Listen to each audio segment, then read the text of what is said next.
بسم الله الرحمن الرحيم. ألف لام را، تلك آيات الكتاب المبين.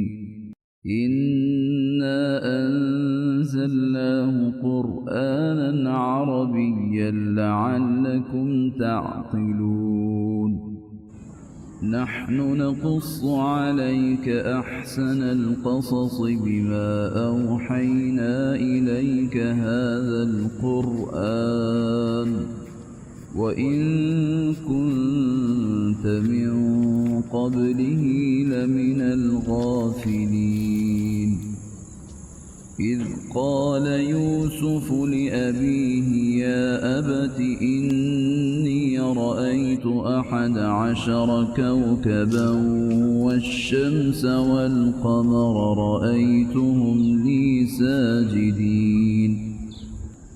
قال يا بني لا تقصص رؤياك على إخوتك فيكيدوا لك كيدا إن الشيطان للإنسان عدو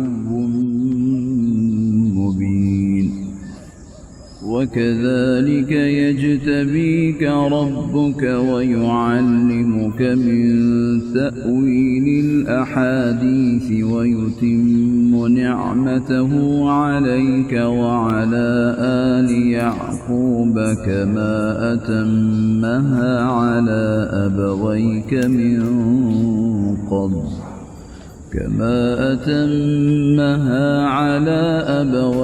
من قبل إبراهيم وإسحاق